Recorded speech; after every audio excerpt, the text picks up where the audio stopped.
Well, hello, everybody. I'm here with Drake Bell. I know you recognize this face. He's been around so long. He's an amazing, talented dude. And I've had the pleasure of knowing him for quite a few years now. And Yeah, it's been awesome. a while. Yeah. How you doing, dude? Pretty good, man. How you been? Not too bad. Not too bad. We're here because we're promoting your show coming to Mesa Amphitheater on March 7th, 4 o'clock. And I know, myself included, we're just so excited to have you here. It's going to be absolutely awesome. So, March 7th, you're coming to Mesa. What kind of, because I know you've been through a bunch of different musical genres and styles. What is your show going to be? Is it going to be more your old stuff, your new stuff, or a bit of both? I mean, I kind of combine everything. I hit every area really. Except I don't know if I'll be doing any of the rockabilly stuff. Okay.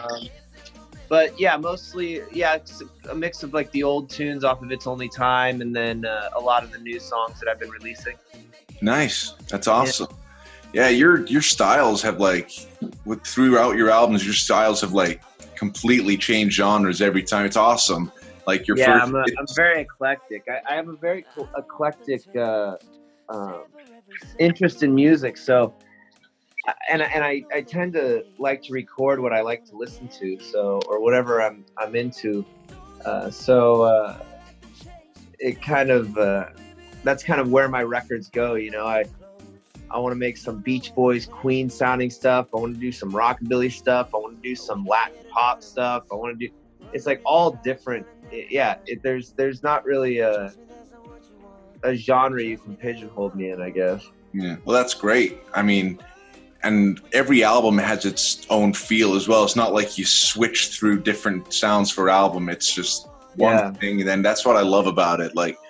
And throughout your albums, who have been your main inspirations for creating each individual album, would you say? I would say the first album, like Telegraph, I was listening to a lot of Ben Folds. Obviously the Beatles are a through line through everything I do, and the Beach Boys, Brian Wilson.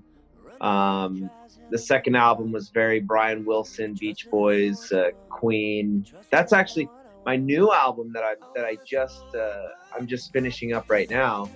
Is really cool. I was recording demos about 10 years ago in my living room. Yeah. And we just never did anything with them. They were just kind of little demos we were doing. I had a big grand piano in my living room, so I did like pianos. We recorded vocals. We put on like fake drums, fake horns, bass. We put bass, guitars, and stuff down, but they were really just skeletons. And then years later, I'd always hit my friend up who I was recording with. Go, remember those songs? And we'd be like, oh yeah, they were cool, you know. And then finally, I was like, no, let's try and find those. Like, do you still have the files? Like, whatever happened to those? So we dug up this old hard drive that was like, in a box under a bunch of stuff that he'd moved like 3 or 4 times, and it had been rained on, and in the garage somewhere.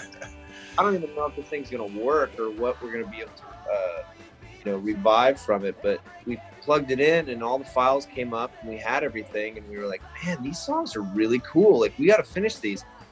So I was thinking, we'll just go in and, add a couple of things here and there, because a lot of the vocals were there, a lot of guitar parts, all the pianos and stuff were there, and so we were like, oh, let's just re-record the drums. We'll put real drums on there, and it turned out to end up being recording real horns and drums and new guitars and vocal, just like what I thought was going to be some small little project turned into being this, huge grand thing. And that's awesome. Yeah, it's really cool. I mean, I think it's the proper follow-up to It's Only Time that fans had been waiting for, because it is Brian Wilson. We call it the Brian Wilson May album, because all the guitars are like Brian May and all the vocals are like Brian Wilson. Oh, that's awesome. So it's literally the Brian Wilson May album. Well, I can't wait for that. That's going to be sick. it's really cool, and there's a lot of great songs on it. A lot of songs that fans have heard throughout the years, just from me posting, you know, on my social media, being in the studio working on them, or I took there's a 4-parter song on It's Only Time, or it's 3 parts on It's Only Time. We ended up making it a 4-parter live and adding this little chorus section. And we went back and finished the whole song. So there's like verses to it now and everything. So it's all these like incarnations of things that fans have heard, but they're going, wait, whatever happened to those things? We never heard of them. So it's sort of a lost tapes album that'll be out in February. Oh, that's awesome. And oh, go ahead. No, it's all good. Is the title literally Brian Wilson May? Is that the title of the album? No. Oh, I was gonna say. It's called the Lost Tapes. That's awesome. That's really, really cool. That's just the inspiration. No, of course. I can't wait to hear it, man. It's gonna be sick. And your music as well is just, it's hilarious because it is known throughout the generations. Because I didn't even realize this, but I was listening the other day to the song that everybody knows, you know, the Drake and Josh theme song. Yeah. And all of a sudden, my parents just started singing along with it because they've just heard me watching the show when I was a kid. Oh, that's awesome. So, and I'm sure that's happened to so many parents of people who watch the show. And I lost the picture there for a second. No, we're back. Yeah. But it's great. Which, by the way, if you're listening to this and watching this right now, you're singing the wrong lyrics in that song. Okay? Yes, you're singing the wrong ones. It's going to take some time to realign. Yeah. And everybody says realize. But it makes for good banter on stage when everyone's singing along and I'm like, whoa, hang on. Exactly. So you've been an actor and a musician since a young age, really, really young. And was there a career that you most wanted to pursue between music and acting, or is it just both things you love equally? I definitely love. I mean, I'm more into music than I am acting, but I do love creating. I would rather be directing, producing, writing, and all of that. And I mean, acting is such a, I don't know, it's really boring. You like sit in a trailer for 12 hours and wait to get called to set to work for 20 minutes. And it's just like, well, but when you're directing or you're a producer or something like that, you're on set all day, you're constantly creating, you're constantly figuring out, solving problems, figuring out how to make things work and all that kind of stuff. So I'm much more into that because that's more like producing an album. Yeah, definitely. Well, there's throughout your career, like you've worked with amazing people through film and TV and music. Like if you guys didn't know this, watch Jerry Maguire again. There's a little kid at the beginning who flips off Tom Cruise. That little kid is Drake Bell. Yeah. Of everyone you've worked with through the years, like, is there anyone in particular that you have amazing memories with and just you look back fondly and you're like, Tom was really cool, you know. I mean, he was really great, really big inspiration. And also being able to be on the set with like Cameron Crowe and James L. Brooks and all those guys during the shooting of that was really cool. Working with Brian Setzer on my Rockabilly album was a dream come true. Nice.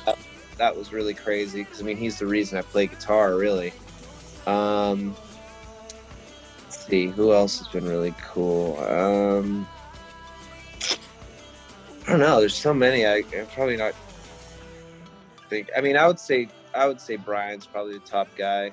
That was something that I never could have imagined that he would be playing on an album of mine. I mean, it's just wild. Yeah, that's awesome. If you'd have told me that at 12 years old while I was in my room playing guitar, I'd be like, yeah, right. It's got to be one of the best feelings. It's like when Billy Joel got to do Baby Grand with Ray Charles. It's one of those moments, it's got to be incredible. Or like when Paul came over to his house to write with him, Yeah, exactly. It's crazy. Well, have you performed in Phoenix before? Is this the first time or have you been around this area? No, I've been in Phoenix before. Yeah. I've played there quite a bit. Don't ask me where, because I never know where I'm at. That's the life of a performer right there. You never know where you are until you get there. I don't know where I'm going or where I'm coming from or where I'm at. But no, I've been to Phoenix a ton, just because I have a lot of friends out there, and it's really close to Cali and stuff. So it's like a hop, a little jump to get there. It's I played out there a ton. That's awesome. Well, everybody, this is once again Drake Bell. He's going to be here March 7th, 4 o'clock, with a bunch of other bands that are going to be on stage with him as well at Mesa Amphitheater. Do not miss the show. It's awesome to have him here, and believe me, it's going to be a day to remember. So, Drake, thank you so much for being here with me today, and can't wait to see you. Yeah, man. You too, man. I can't wait for you to hear the record. I think you're especially going to dig it. I'm already on iTunes as we speak, waiting for it. Pre-order. Yeah, exactly. All right. Thanks a lot, dude. Yeah, man. I'll talk to you later. All right. Peace. We could get it all at once. Run the river dry, hell, and then be done. But trust me, that's not what you want. And trust me, that ain't what I want.